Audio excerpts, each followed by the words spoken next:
Maraming salamat po, Pastor Gina. So, Village po, as we continue our topic today, the village that practices the rhythm of life, can we ask ourselves this question?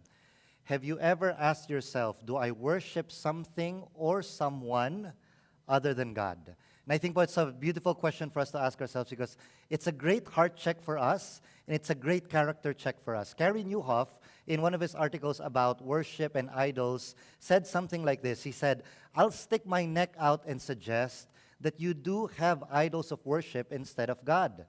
At least I know I do.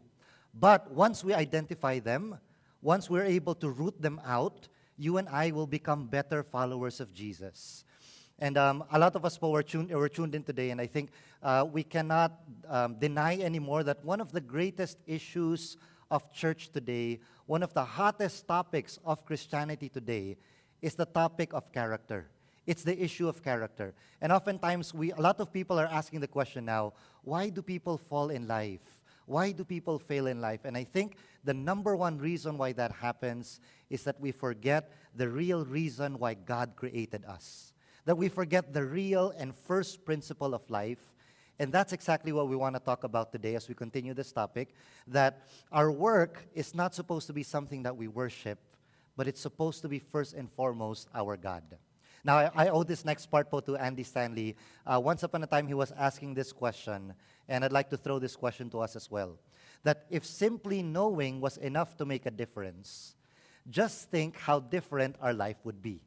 Now, if simply knowing was enough to make a difference, if simply just knowing it, like for example, if you believe and if you know everything about health, nutrition, wellness, you believe the science behind all of it, what if all we had to do was just believe all the science about it, and then we would get all the benefits of eating healthy and working out? Wouldn't that be so great? Like, can you imagine how different our life would be if all we had to do was just know something and then it would automatically be applied to ourselves? Or think, for example, our finances. Now, we all know the principles of finances. We have to stay out of debt. We have to spend less than we earn. We have to save. We have to tithe. We have to give. We believe all of that. We know all of that. So, if believing was enough to make a difference, think how different our life would be, right? Or, for example, school. Those of us that are in school right now, it's a lot more challenging doing it online or doing it hybrid, but we all know preparation is the way to succeed.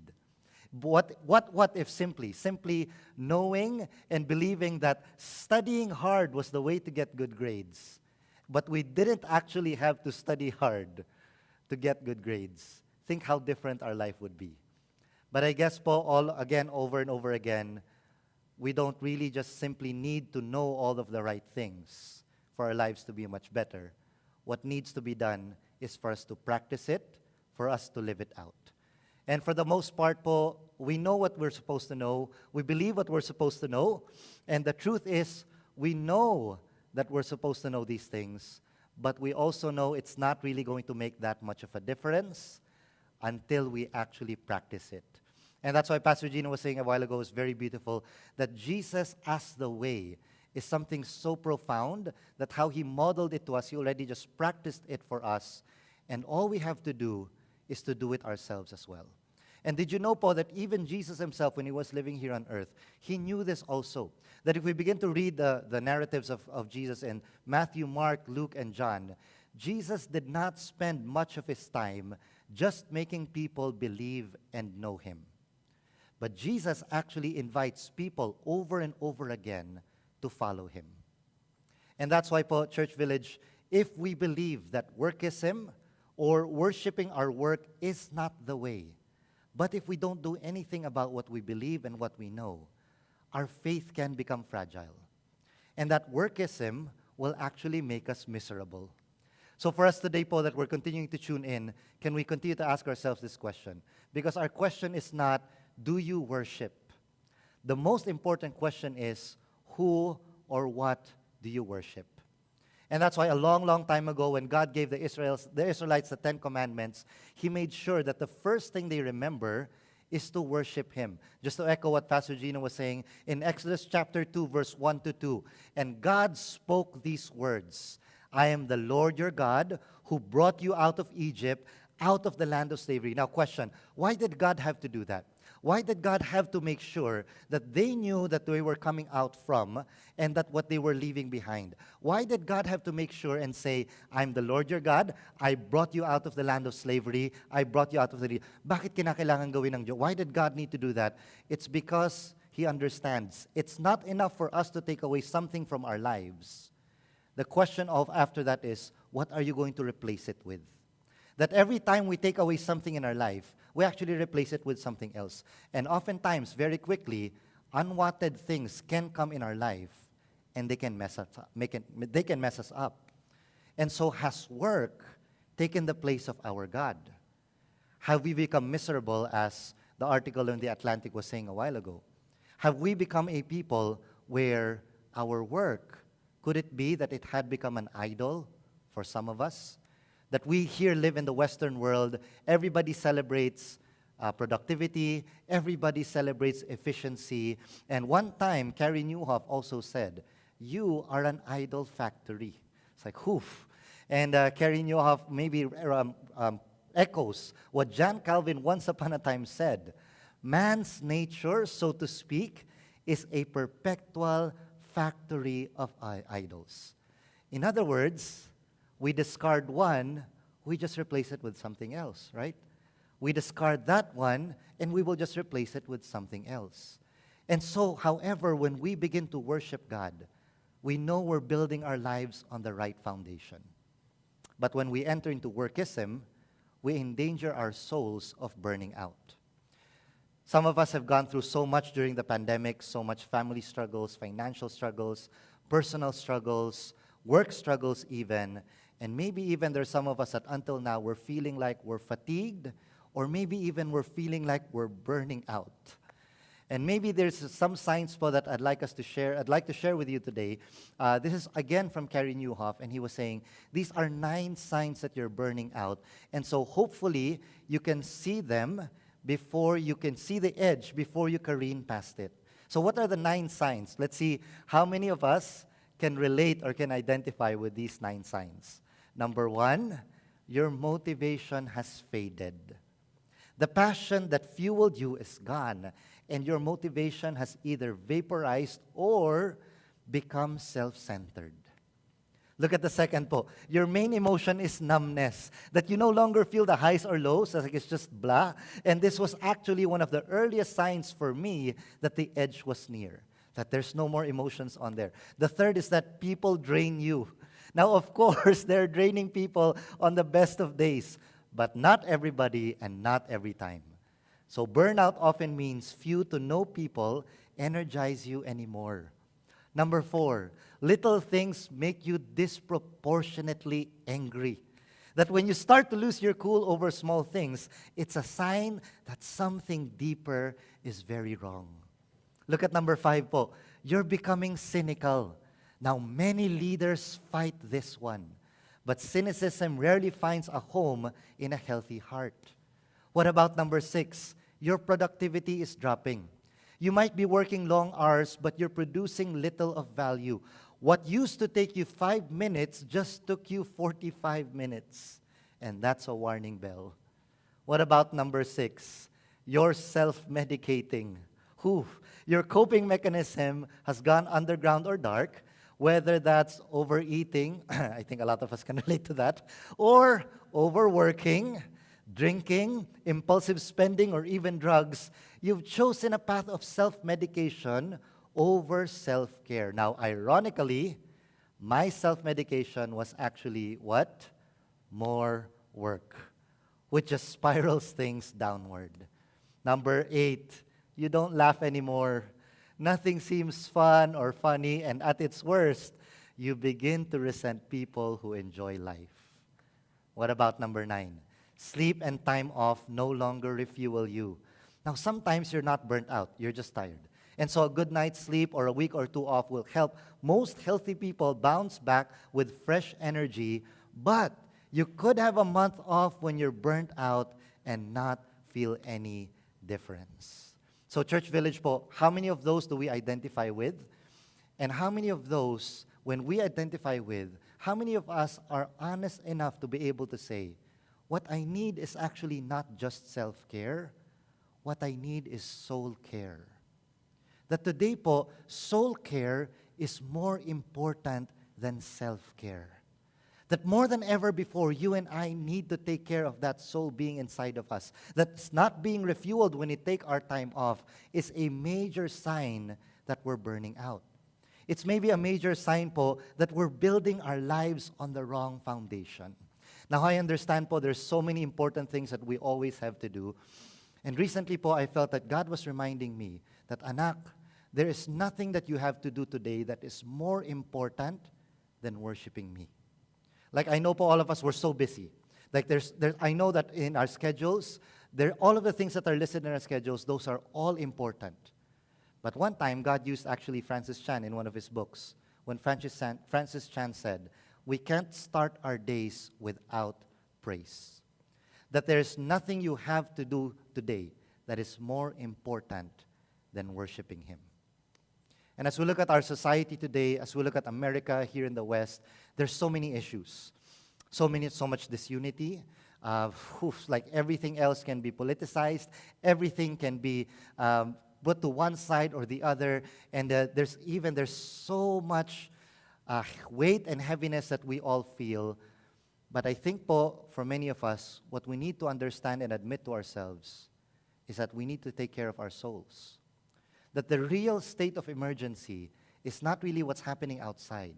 But isn't it true, the real state of emergency is what's happening inside our hearts and our souls. That isn't it true, the real revolution that needs to happen is not the revolution out on the streets, but the real revolution is the revolution that happens inside our hearts. Charles Haddon Spurgeon, when he was talking about the importance of worship and the importance of staying true, this heart, this soul, to the one true God, and not looking at work as our idol or our worship, said, in this world, we do not expect to find the comforts that you crave, the comforts that your flesh is longing for, because this world is simply your inn, it's not your home. So we stay for the night, but we leave in the morning. And so remember that your greatest joy while you're a pilgrim is your God. One time, when Jesus was talking to a group of people in the book of Matthew, he was talking about two different types of ways. And I would really like to encourage you, maybe tonight, when you begin to read Matthew chapter 6, Jesus says, some people pray this way, but this is how you should pray. Some people fast this way, but this is how you should fast. Some people, they see things this way, their vision is this way, but this is the vision. Your eye is the lamp of the body, and so on and so forth. And then he also said, some people, they look at treasures this way, but this is the way of the follower. In Matthew chapter 6, verse 19 to 21, don't store up for yourselves treasures on earth, where moth and rust don't destroy, where the thieves break in and steal. But store up for yourselves treasures in heaven, where moth and rust don't destroy, where thieves do not break in and steal. For where your treasure is, there your heart will be also. Village, have you ever noticed that we are treasuring creatures? That we always try to store things in our hearts, in our souls. And did you notice, whatever we treasure in our hearts, we bring them with us wherever we go. I think po today, as we start this first episode of Pinnacle Village after COVID, it's very important for us to go back once more to the real root of worship. That may our work not be our worship. May our work not be our God. May our work not be our idol. Because the truth is, isn't it? The question is not, do you worship? The question is, who or what do you worship? That the question isn't, are we going to treasure something? The question is, what are we treasuring? All of us, we treasure something. And correctly said by somebody, when we begin to deal with someone's treasures, we're dealing with their souls. When we begin to deal with someone's treasures, we're dealing to the very core of their being. And so today, soul care is more important than self-care. So maybe the question that we need to ask ourselves is this also. will we be courageous enough to admit, I need soul care? Will we be courageous enough to admit, in this world where people are always rewarding productivity, efficiency, it's not necessarily bad. But in a world where there's so much workism, we need to go back our souls again to our very first priority, and that's to worship God. So could I ask ourselves also this question this morning, which I myself was personally challenged by this. Let's be honest, how much time of the day did we spend praising Jesus? Let's be honest. How much time of the day do we spend praising Jesus? Have we assigned our treasures to something else? Or have we assigned our treasures, given our treasures to Jesus once more? Because God said from the very beginning, be very careful what we treasure. Because whatever we treasure, that's what we're going to worship. Whatever we assign value to, that's what's going to shape us.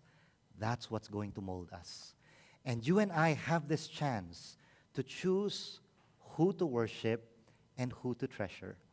Now watch this very insightful psalm from the psalmist in Psalm 115, verse 4 to 8. The NIV version says, but their idols are silver and gold, made by the hands of men. They have mouths, but they cannot speak. They have eyes, but they cannot see. They have ears, but they cannot hear. Noses, but they cannot smell. They have hands, but they cannot feel. They have feet, but they can't walk, nor can they utter a sound with their throats. Those who make them will be like them, and also everyone who trusts in them. That nowadays it's true that we don't need wood and gold and stone to create idols for ourselves. But whatever idol we make for ourselves, we become like them. Or correctly said, we become exactly the God that we worship. So what do we worship? Do we worship our work? Do we worship our productivity? Do we worship our house maybe? Do we worship our car? Do we worship our power? Do we worship our beauty? What do we worship? Because whatever we worship, that's who we become.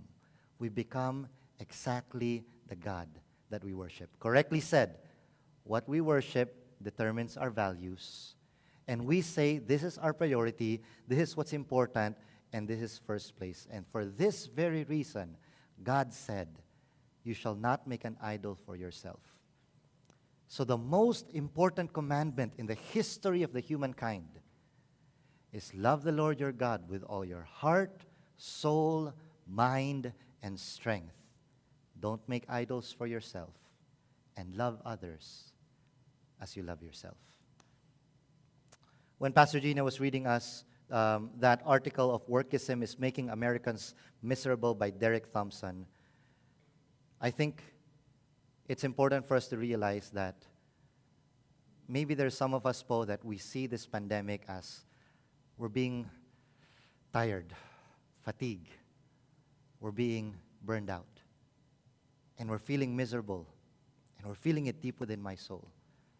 And maybe for many of us, Po, it's an invitation for God, from Jesus himself, to follow his way of life, the way he had explained to us and the way he had modeled it to us. Because the problem is this, did you ever realize that we will begin to worship something else, whether that be work, if we enter into this culture of workism, it's going to disappoint us. And God knew that long time ago. And in Isaiah chapter 29, verse 13, the prophet Isaiah echoes this as well to the nation of Israel when the Lord said in Isaiah 29, verse 13, these people, they come near to me with their mouth. They honor me with their lips. But their hearts are far from me. Their worship of me is made up only by rules taught by men. And God is saying, Po, do this not just today, but do this for the rest of your life. And as we begin to realize that our idols that we make, the culture of workism, if we're not careful, if we enter into that worship there, it will begin to disappoint us. It's going to make us miserable simply because we become the God that we worship. And Jeremiah, even another prophet of the Old Testament of the nation of Israel, was echoing the same thing. In Jeremiah chapter 10, verse 14, those who make idols are disillusioned because the gods they make are false and lifeless. At another time in Jeremiah 2, verse 5, they worship worthless things and have become, what's that? Worthless themselves. However, po, Church Village, if we worship a God that is peaceful, then we will be peaceful. If we worship a God that is loving, then we will be loving. If we worship a God that is forgiving, then we will know what it is to forgive and learn how to live life one day at a time. And what does it mean for us to come before God and say, God, more than self-care, I need soul care. We're going to take a big insight today from the man called David, King David. And now isn't it amazing that King David was the greatest king Israel ever knew? But did you ever realize that his nickname, what he is dubbed for, is not for what he had done as a king, as a leader? But what do we usually call David, right? David is a man after God's own heart. He's the greatest king. He's the greatest leader. He was the leader during the golden age of Israel. And yet you cannot deny that the greatest king Israel ever knew was also its greatest worshiper. And in the message version of Psalm 27, verse 4, David said this, I am asking God for one thing, and just one thing, to live with him in his house my whole life long. Just to echo what Pastor Gino was saying again a while ago, that word Sabbath, which comes from the Hebrew word Shabbat, which means to cease, to stop, or to rest, is rooted in this ancient and Jewish and Christian tradition taken straight from God himself, who rested on the seventh day of creation. Because we spend most of our energy regretting what we haven't completed, right? Sometimes we spend most of our time regretting what we have not accomplished, or we're being preoccupied by what we need to accomplish. And it is a direct contrast to what King David himself had modeled also, had followed the example of Jesus. Francis Chan, once more, listen to what he said. If I'm not wise enough to start my day with praise, why should anyone listen to what I have to say? If I'm foolish enough to forgo praise because my mind is needed to fix problems in the church, then I'm more of the problem than I realize. As Pastor Derek would said, spicy. And so Village po, we need, if we look at Pinnacle Village after COVID, we need to be a village that practices the rhythm of life. It's not to look at work as, it's an excuse not to work. In fact, I love so much the translation of Eugene Peterson in Matthew 11, verse 28 to 30. Can we look at that again in the Message translation? And this is Jesus himself saying. Jesus said, are you tired? Are you worn out? Are you burned out on religion? Come to me. Get away with me and you'll recover your life. I'll show you how to take a real rest. Walk with me, and look, work is there. Work with me. Watch how I do it. But don't enter into workism. Learn the unforced rhythms of grace. I won't lay anything heavy or ill-fitting on you. Keep company with me, and you'll learn to live freely and lightly. In the New International Version, which is most of us are probably familiar with, it often says, my yoke is easy, my burden is light, right? But did you know, when Jesus summarized this, and I love how Pastor Gina put it, it's a call to us. It's an invitation for us. That the yoke that's easy and the burden is light, not because it's particularly easy or light. Many of us have been walking with God and we know, it's really not easy, it's really not light. But it's easy and light because Jesus bears it with us. It's easy and light because if we bear it alone, it's unbearable. But with Jesus, It's easy.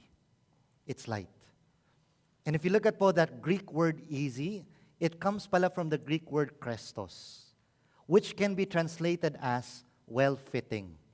And if you look at those times, in those olden times, ox yokes were made of wood, and the yoke was carefully adjusted so that it would fit well and not gall the neck of the animal. In other words, the yoke was tailor-made to fit the ox.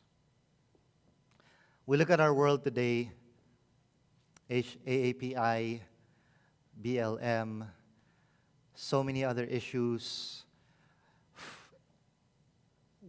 Pandemic, and sometimes we think, God, are you here with us? God, are you walking with us? But I think over the past few days, weeks, and as we have been continuing to journey with God, I think God proves to us over and over again that, anak, I already saw this from many, many long time ago. Anak, I know that you will be here in this situation from long time ago. I know, I've seen this already from before. And the yoke that you have, that burden that you have, that invitation that I'm giving you to learn the unforced rhythms of grace, it's exactly just for you. It's fitted well for you. It will feel unbearable without Him. But with Jesus, it's light. It's easy. Another insight on this is, this isn't a call to lazy or an indulgent life. There's still a yoke to bear. There's still a burden to carry. Yet with and in Jesus, they are easy and light. Now, Jesus' yoke is easy not because it makes lighter demands, but because it represents entering into a discipleship relationship with Him. And so again, Pinnacle Village, do we dare ask ourselves the question, am I courageous enough to admit, I need soul care? Now, Carey Nieuwhof, in one of his articles about burnout, was actually saying denial is an accelerator. That maybe we're saying things like, I'm stronger than this, that burnout is for wimps, that it won't happen to me, that I can control it, that I'm not getting burned out, I'm just tired, and I get that. Those are all legit, but maybe, just maybe, you're in denial, and denial is an accelerator. And that every day you remain in denial, you make burnout more likely, not less likely, rather than care for yourself and deal with your issues or the soul. You push on closer to the edge than ever. You remember a while ago, Pastor Gina was talking about looking at a family that's vacationing in Disneyland, and they're supposed to be on vacation, but you could still probably see families that are so heavily burdened, so filled with so much weight. And it is true.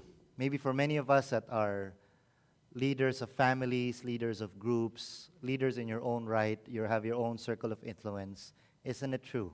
It's easier to find relief from the pace than from the weight. That the pace can be controlled. It's easy. You take a day off, go to Disneyland. You take a week off, go to the beach. You control the pace. Some you even turn off their phones. We cancel meetings. We put our vacation. We put our feet up while watching, and boom, the pace is adjusted. But managing the weight of the load, that's an entirely different thing, isn't it? That the weight that we feel as a person, the weight is a tremendous responsibility many people find impossible to lose. It's something we feel even when we're not working. That weight is just about the stress over growth, issues, dynamics, crisis, and so much more. It sticks with us even if we're off. Even if we're trying to lie down on a beach with our feet up. Finding relief from the weight is much more difficult than just finding a slower pace. And probably the best tool we've found is how the way Jesus had modeled it to us. In the invitation of Jesus to enter the disciple relationship with Him. The model that King David himself had done. In Psalm 27, Lord, one thing I ask. And I'll be very honest, it is difficult to ask for just one thing, isn't it? It's like, Lord, I need this, and then this, and then this, and this, and this. Lord, I'm asking for this and this. No. What about just one thing? What's one thing? And David's one thing is, Lord, I will dwell in your presence. Lord, I will seek your face. Lord, let me stay in your presence all the days of my life. And going back to how in Christianity today, in churches today, how the major issue is all about character. I'll never forget what Elton Trueblood once upon a time said, that the real danger comes not from lack of Christianity, but from mild Christianity. And how David had said to us, can we read in Psalm 27 verse 4, let's read the Message version once more, that I'm asking God for one thing and just one thing, to live with him in his house my whole life long. The TLB version goes this way, the Living Bible, the one thing I want from God, the thing I seek most of all is living in his presence every day of my life, delighting in his incomparable perfections and glory. Yung isang bagay lang.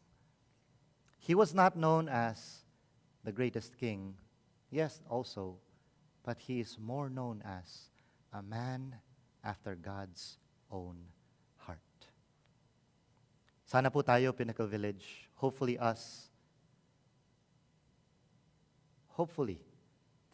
we can be known for that as well.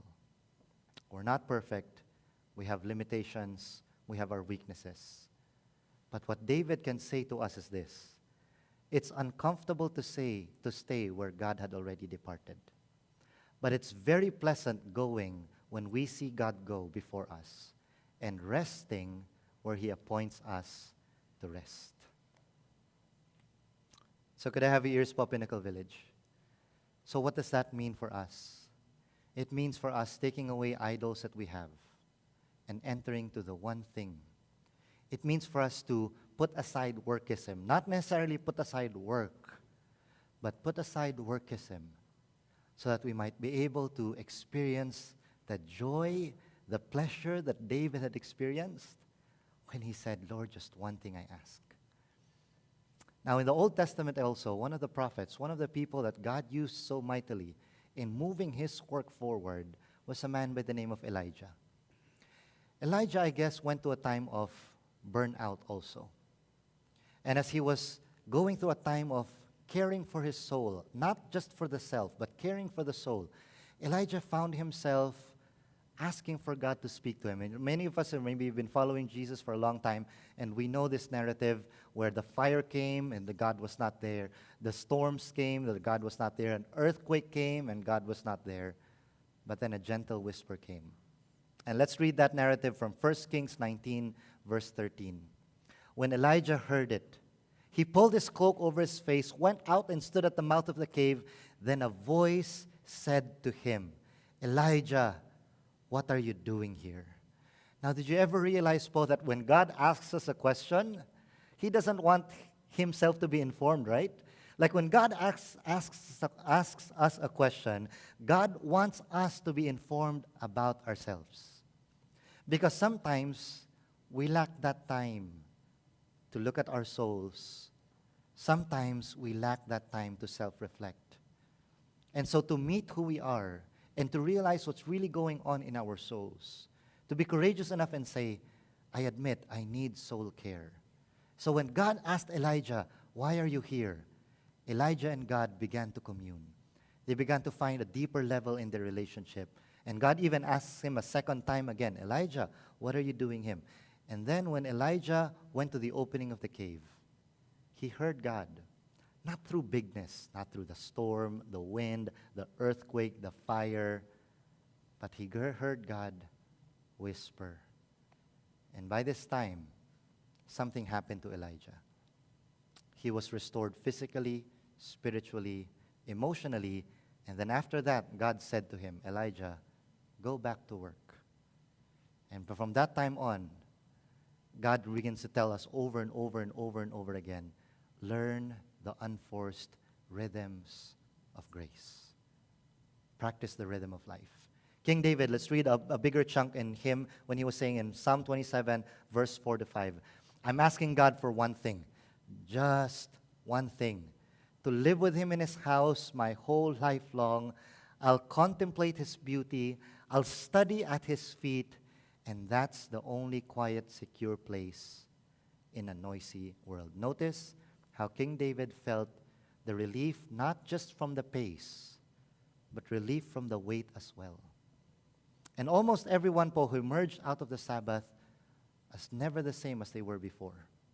Almost everyone who emerges out of worship is never the same as before. And today lang po, as we wrap things up with this portion, before we call on Pastor Gina, we'd like our worship leaders to just sing this song for us. Let's go back to this one thing. Let's go back to how everyone, when they come into a time of worship and admitting soul care, like a Jacob who wrestled with an angel, every time Jacob wrestled with an angel, he finished and he walked out of that wrestling match with a limp. Did you notice po that when Jacob was finding himself against God, he was competing against God, he came out of that with a limp, but he came out stronger. That he came out weaker in a sense, but he was more aware of his weaknesses, he was more aware of his struggles, he was more aware of his limits, and yet had a deeper relationship and a deeper meaning in life.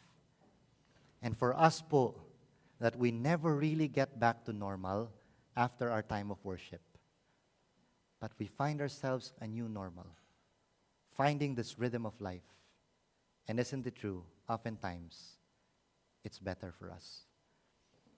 I'd like us po to go back to that one thing for us po as we begin the first part of our village, Pinnacle Village after COVID.